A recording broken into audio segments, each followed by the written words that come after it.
This is the Craig Charles Show, BBC Radio 6 Music. Hold my calls, I can't speak to anyone. I'm joined by Saint Etienne's Sarah Cracknell.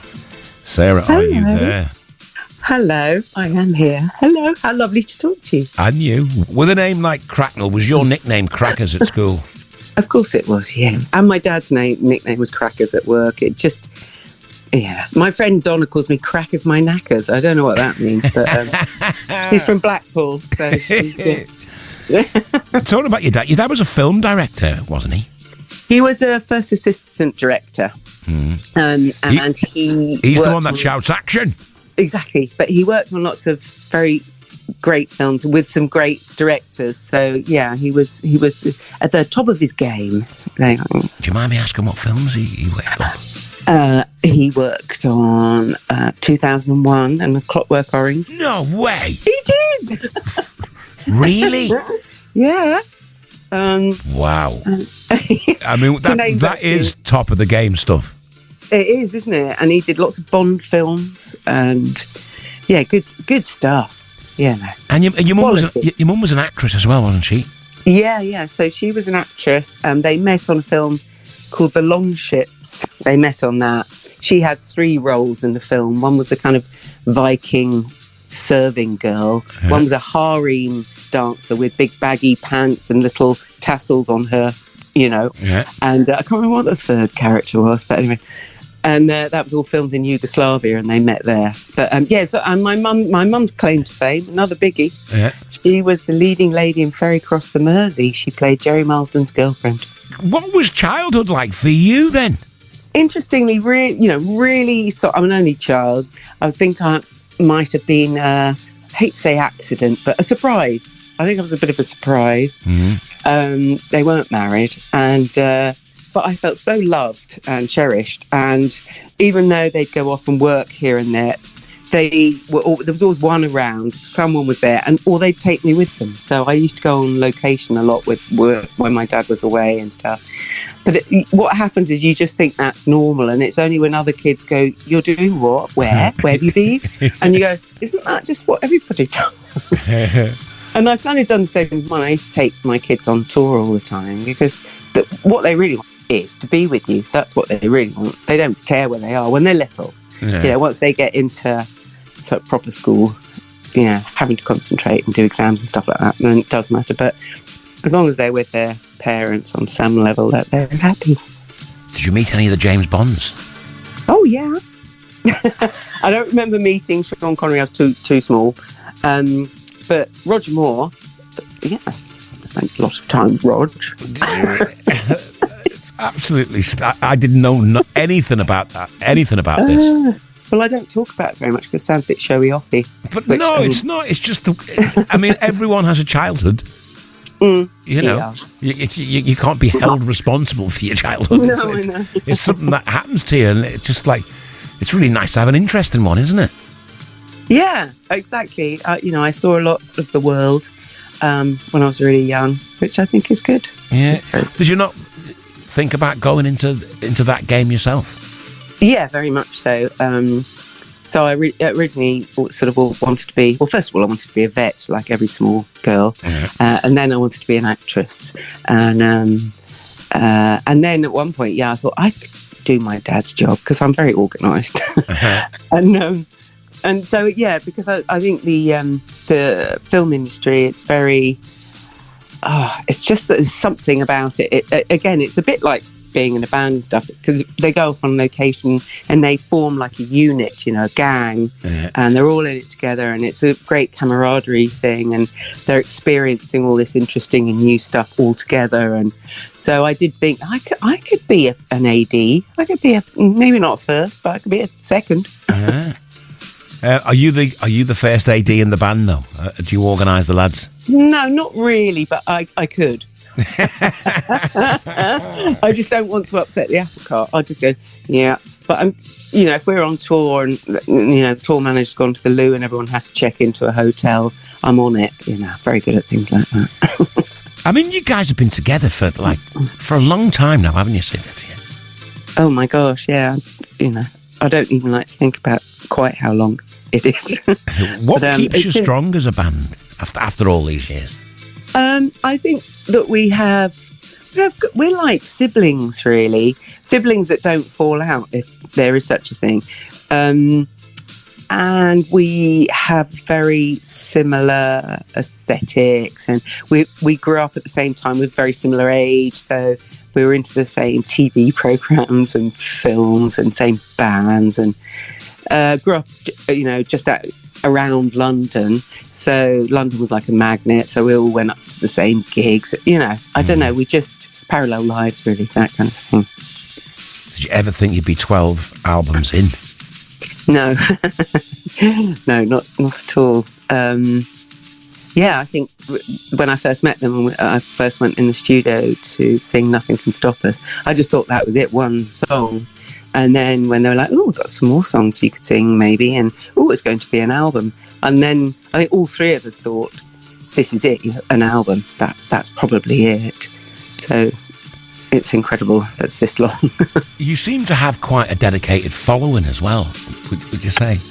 Yeah, very, very amazing, loyal following, who are very patient about the fact that we're all sort of morphing into some different sound and a different sound here. Each album sounds very different to the previous, and they seem to embrace it and just go, yeah, great, fine, whatever you want to do, we'll have a listen and we'll go with that. You recorded your last album remotely, didn't you? So is it right that this was the first time you'd all been in the same studio together for years?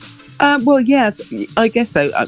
Probably like lots of bands, or most of them. And working remotely was kind of fun because it was just different.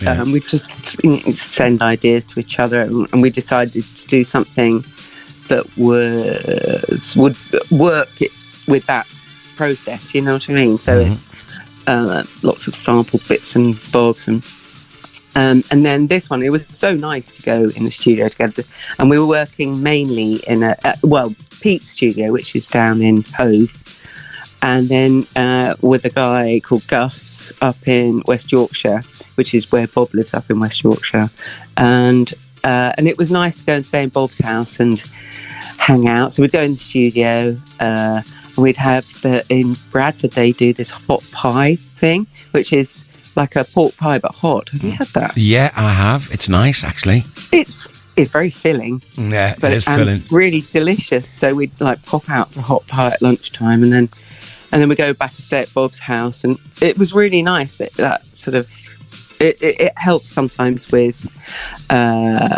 recording and writing, especially if it's song-based stuff and lots of lyrics, so we can sit and talk about that at breakfast or in the evening before we all head off to the land of Nod. So that was really nice. I enjoyed it. Whether we'll ever do one in Oxford, I think it's probably too late for that, which was a shame because that's where I live, Oxfordshire. Why is it too late? Come on, there's got to be a 13th, isn't it? Actually, the 13th album is nearly mastered, and that's going to come out next year. Wow. Summer. I know, we're on fire at the moment, basically. Do you find it easy writing stuff? It depends, really. Sometimes, if we've got a bit of a theme in our head about a record, it's much easier than just plucking ideas for each song out of thin air. So we often have a bit of a theme. And also, we chip in a lot to each other's songs. There's not a lot of egos there isn't any about someone can chip into my song, I don't care, and vice versa. So yeah, we work together basically, which is fairly unusual, I think, for three people in a band, but hey. Listen, I'm going to play Pre-Flight. Is it true, authenticate this tall tale, that you cried the first time you sang the track? Yeah, I did, because I knew what it was about. Pete wrote it, and it's about his daughter Heidi, who is, I can't remember exactly how old she is, but she may fly the nest soon. She's done her A-levels and that, and she might fly the nest. Of course, he's a bit of a crier himself, Pete, if I'm honest, and he said, here's some lyrics, blah, blah, blah, and gave them to me. And he went, it's about Heidi. And we did a demo, and I was just crying. Because Can you get Pete to ring? Can you get Pete to ring me? Because I want to know his trick. How does he get them to leave? Well, she hasn't gone yet. I said I was going to play Pre-Flight, so here it is. This is St. Etienne with Pre-Flight.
That was St. Etienne with Pre-Flight.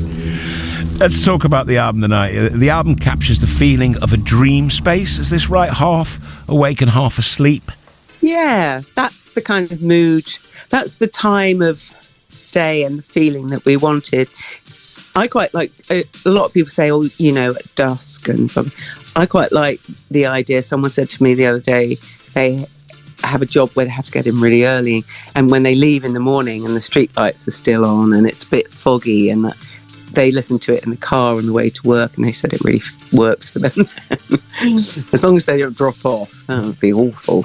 It does seem to sort of produce a feeling of it's like the pre-dawn, if you know what I mean. Yeah, exactly. Yeah, and it's supposed to sort of relax.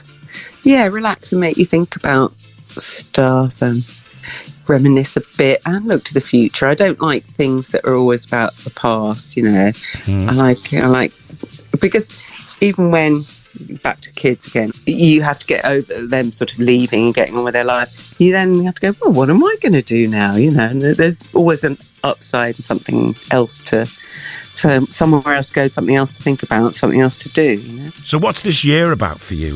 What have you got planned? This year is going to be about a new record that's coming out in the summer sometime. So I don't think we're going to do that many shows, if any, this year. 2026 is our year. We think we'd love to do a load of shows. Well, I mean, we might do some at Christmas this year. But 2026, I think, is the year we'd like to go out and do festivals and stuff like that. Well, hopefully I'll still be around to bump into you in a field somewhere, all right?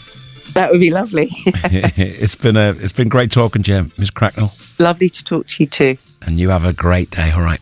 Thank you.